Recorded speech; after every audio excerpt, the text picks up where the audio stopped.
You ever feel that it's all too much?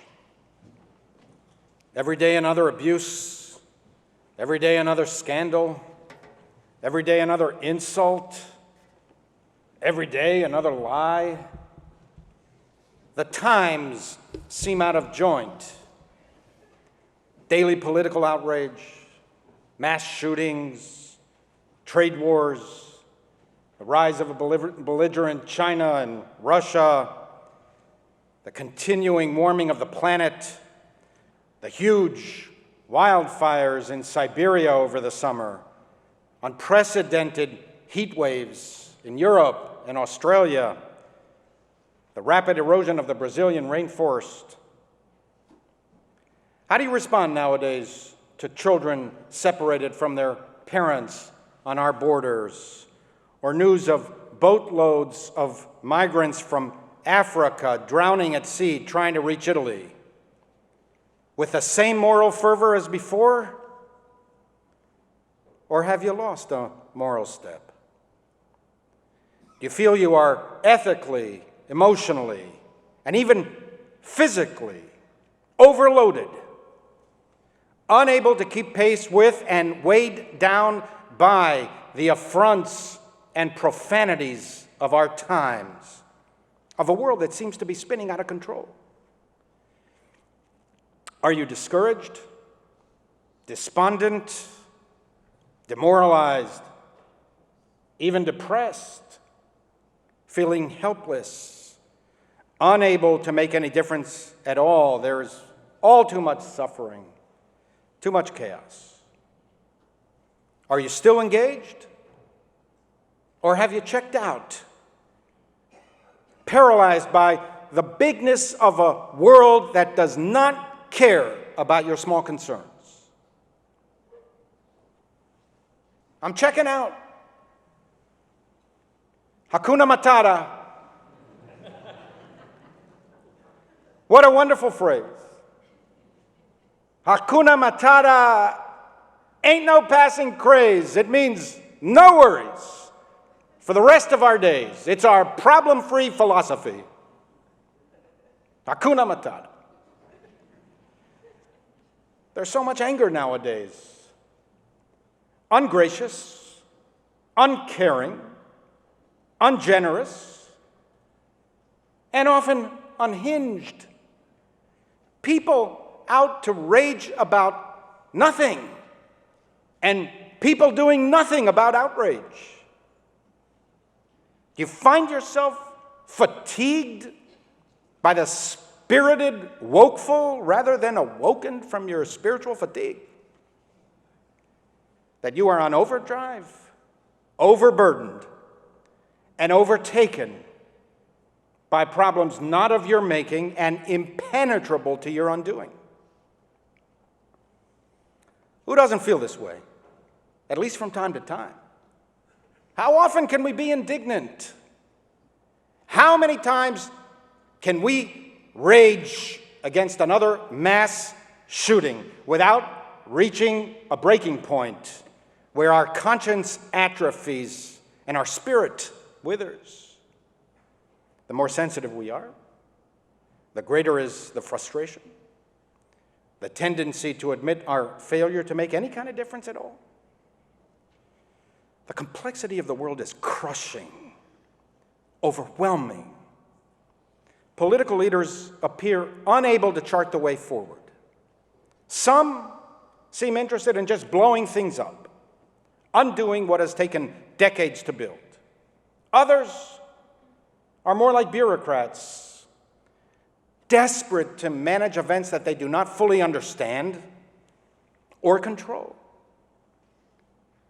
We do not feel in the saddle riding progress. Rather, as Emerson wrote, things are in the saddle and ride mankind, and doth the man unking. We are distracted, divided, dejected, discouraged, disheartened, and morally disabled. Part of me envies Jonah, the forlorn prophet of Yom Kippur, must have been comfortable inside the whale. You can imagine Jonah, I don't know if you remember that Disney cartoon, like Geppetto, setting up a rocking chair and a candle inside the living room of the whale's belly. He could read Greek poetry or study Socrates, possible contemporary of the author of Jonah. He could be completely oblivious to the outside world. Nothing would reach him through layers of whale blubber.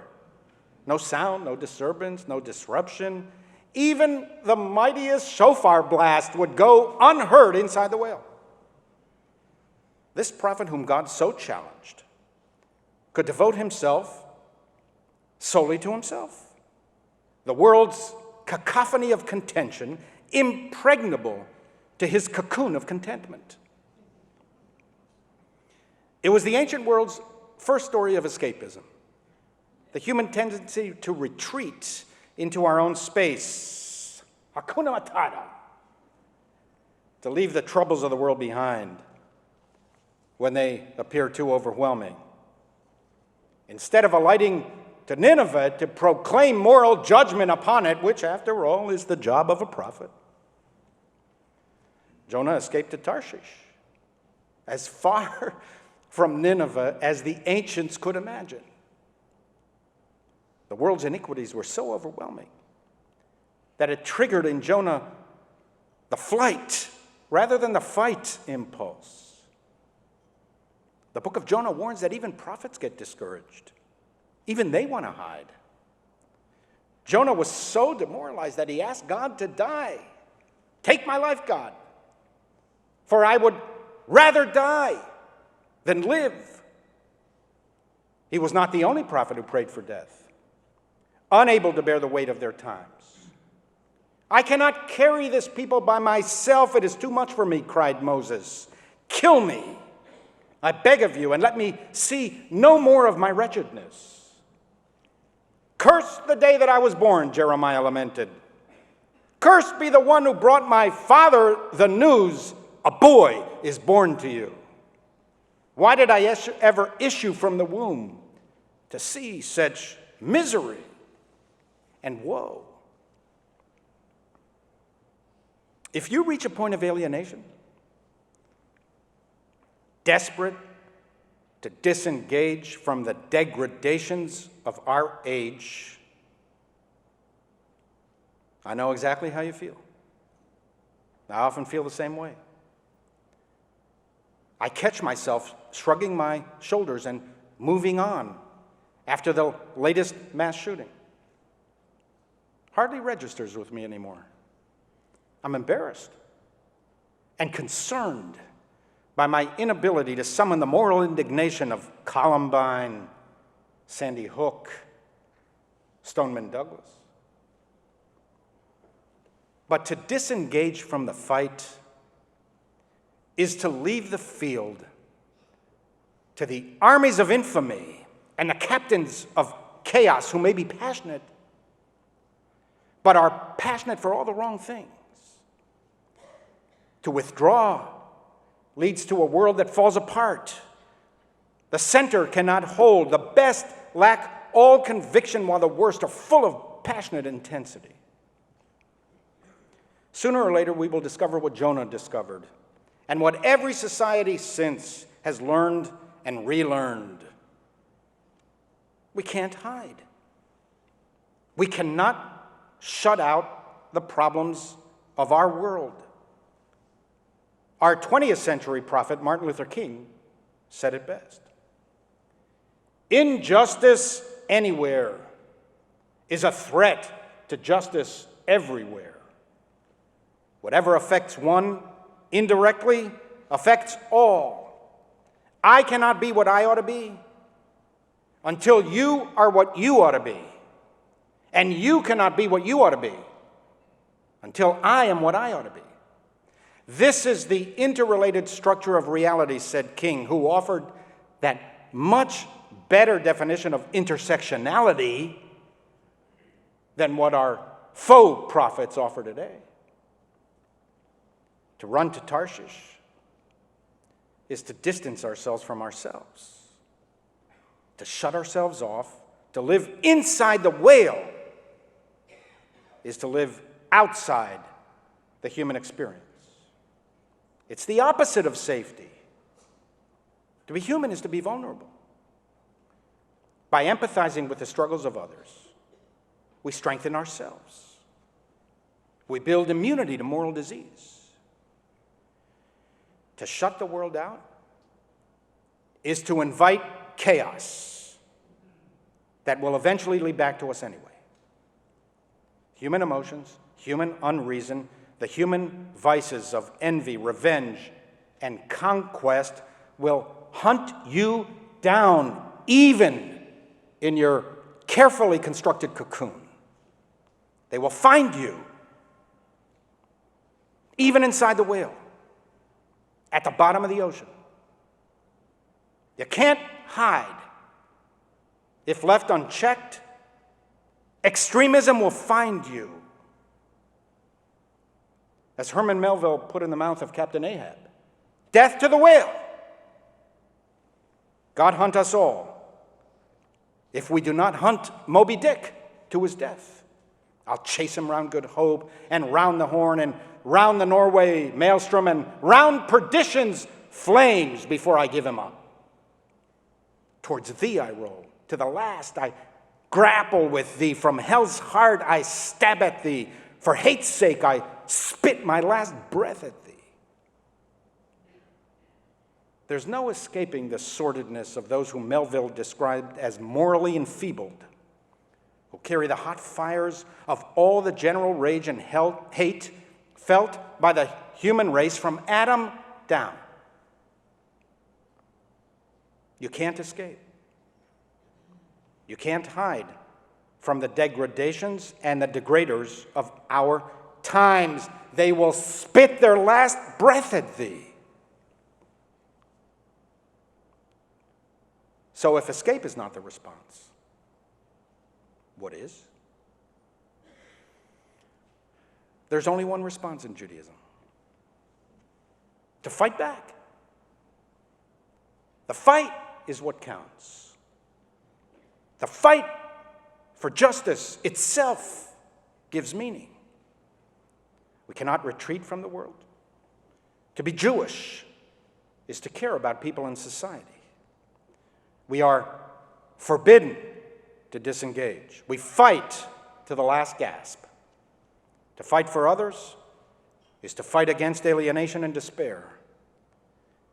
We know that we will not be able to finish the task. But Judaism does not demand that we finish, only that we not withdraw. Lo alecha amlacha ligmor, velo ata ven chorin livater mimena. You are not obligated to complete the work, Rabbi Tarfon taught, but you are not free to neglect it. We are not free to desist, because to desist is to allow the instincts of empathy to deteriorate and the muscles of responsibility to atrophy. We are commanded to act, because our resolve weakens when we do not act. There's not enough oxygen inside the whale to keep the candle of conscience burning. It must be kindled conscientiously, constantly. Judaism is one giant proclamation of dissatisfaction that the world is not what it could be, and one giant struggle to create a world that ought to be. A believing Jew is a disquieted Jew. Our purpose is not serenity, patiently awaiting our passage from this world to eternity. There is, of course, speculation in Judaism about the world to come, but our primary focus was always this world. For Jews, engagement is required. Everything we receive from Jewish tradition pleads with us: get more involved, be more active, do not give up, never give up. Trying is what Judaism expects. We know that the wolf will not lie down with the lamb today, nor will the leopard lie down with the kid tomorrow. But we also know that human beings ought to be peaceful, that each of us ought to be able to lay under vine and fig tree unafraid. Do not give up. Do not retreat. Come out of the whale. ואשמע את קול אדוני אומר, את מי ישלח? ומי ילך לנו? ואומר, הנני, שלחני. And I heard the voice of God asking, who shall I send? And who shall go for us? And then I said, Hineni, here I am. Shlacheni, send me. Like Isaiah, act as if you are summoned by a higher force. Do not let your conscience corrode. When it dies, you die, a form of spiritual death. The life of the Spirit is what gives substance to our limited days, sustenance to our struggle for meaning, and subsistence to our fragile community. Apathy, lethargy, and complacency hollow out our human essence, that capacity to care about and empathize with fellow human beings. When you feel spiritually down, overloaded, and overwhelmed, force yourselves to look at that picture of the refugee, father and child washed up dead on the beach. Force yourselves to look at the desperation of hunger and homelessness in our country. Force yourselves to look at the misery of the inner city, to consider the deprivations of poverty and its insidious erosion of the human spirit.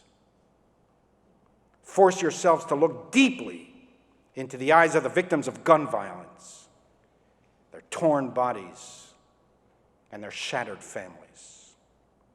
And then resolve to fight back in any way you can.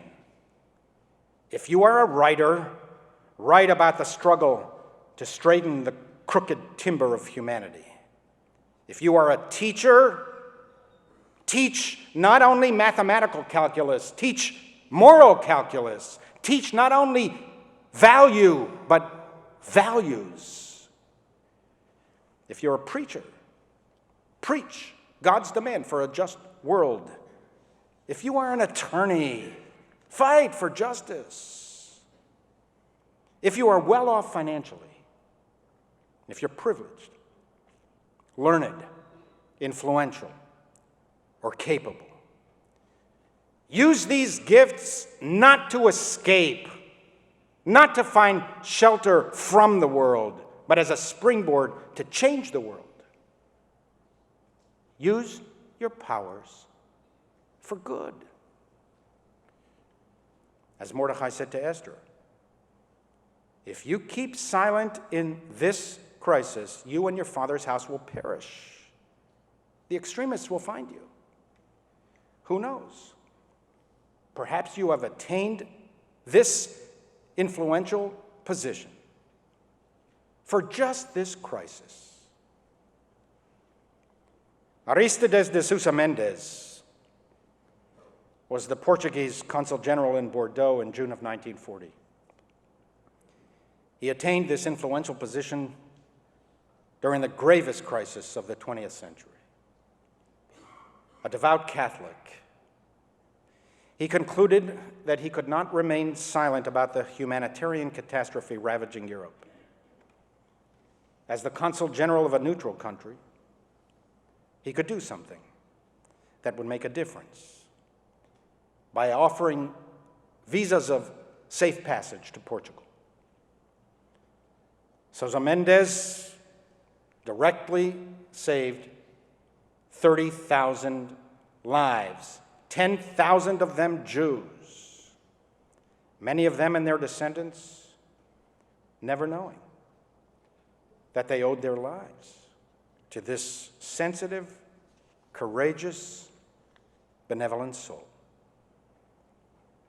Even today, many have never heard the name Aristides de Sousa Mendes, because for decades, the Portuguese government buried his memory.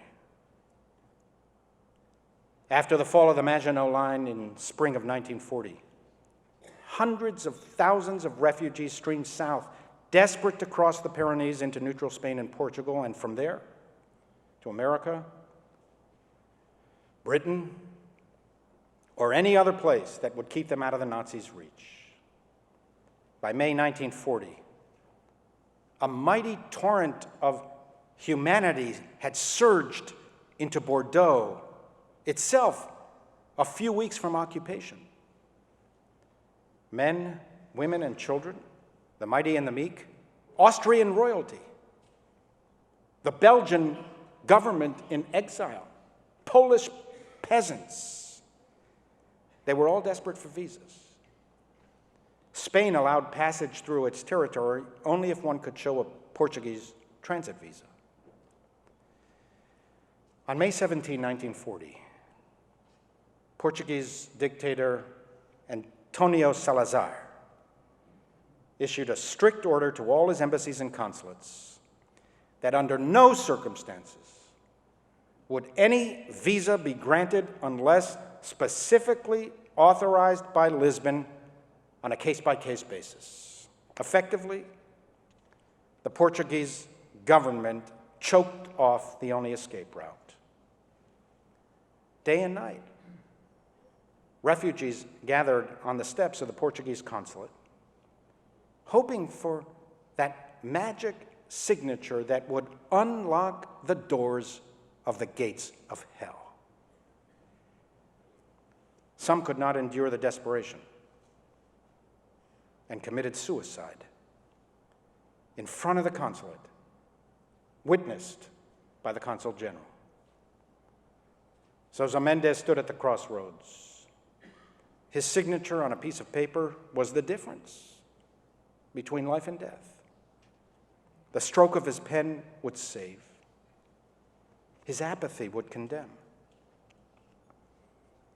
He could do what most of us would do in these circumstances. Nothing. I don't hear a sound inside the whale. He could have reasoned like most of us would. It's not my job to determine policy. I simply follow the instructions of my government. I have a family to support. And in any case, what can one person do? This crisis is too big, and I am too small to make any difference at all.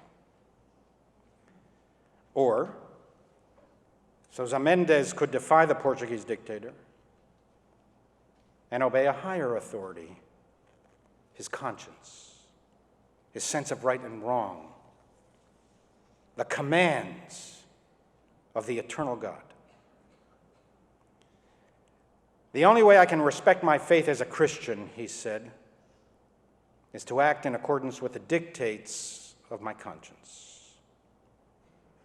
And so he acted. He knew the price of defiance. It could cost him everything. On June 14, 1940, like so many prophets before him who asked God to die, Sousa Mendes had some kind of emotional breakdown. He lay in bed for 3 days. We can only imagine his mental agony and his spiritual turmoil as thousands desperately gathered each day on the steps of the consulate. When the storm passed and the clouds of doubt parted, he arose from his bed. It was as if he was newly born, determined to carry out the will of God, come what may. He instructed the consulate support staff not to disturb him for anything. No food, no phone call, no business, He would come out when he was ready, he said. And thus began the most consequential 4 days of courage, valor, and nobility. In a frenzy of non-stop, single-minded heroism, Sousa Mendes created an assembly line of 30,000 visas. Day and night, he stamped the passports of those who had passports. And for those who did not, Sousa Mendes signed transit visas on ordinary slips of paper. He didn't restrict himself to Bordeaux. He also supervised the smaller Portuguese consulate in Bayonne, further south. In mid-June, Sousa Mendes set up a visa assembly line there as well. He even traveled to the border, where he walked the streets, issuing visas on scraps of paper that any refugee presented to him free of charge. The Portuguese dictator was incensed. It took a month to shut down the visa operation and to recall Sousa Mendes to Lisbon. But by then, tens of thousands had been saved. Salazar's authoritarian rule lasted for decades, until 1968. He had a 32-year reign. Sousa Mendes was destroyed overnight. He was officially shunned and declared a disgraced non-person. The government described him as an emotionally unstable rebel and ordered that no one be in contact with him or his family. Stripped of his right to practice law, his diplomatic status, his pension, he lost everything. His good name, his position, his standing, income. He lost all his wealth. He lost all his friends. He lost his family, who were blacklisted. His wife, Angelina, died 3 years after the war. All but one of his 14 children emigrated from Portugal. Sousa Mendes himself spent his final years disgraced and impoverished, taking meals at a highest soup kitchen. In 1954, he died penniless in a Franciscan monastery. No one paid attention. There were no obituaries, no public recognition. In 1966, Yad Vashem honored Sousa Mendes as a righteous Gentile. It was only in 1988 that the Portuguese government finally dismissed all charges, promoting him to the title of ambassador and acknowledging the unique heroism of this amazing man. Sousa Mendes never regretted what he did. Even during the time of his greatest hardship, shunned and discredited, he said, "I could not have acted otherwise, and therefore accept all that has befallen me." I can't stop thinking of what he was reported to have told Angelina in June of 1940, upon making his fateful decision that would save the lives of so many at such a high cost to him. "I have it in my hands now," he said, "to save the many thousands of persons who have come from everywhere in Europe in the hope of finding sanctuary in Portugal. They are all human beings, and their status in life, their religion, their color are entirely immaterial to me." And he concluded by saying these immortal words, words that reach out to us from 8 decades ago, urging us to get out of the whale and act. Words of soaring inspiration, describing the very sentiments that propelled so many prophets and freedom fighters throughout history to stand up for humanity and decency, knowing that they risked all. Aristides de Sousa Mendes said to Angelina,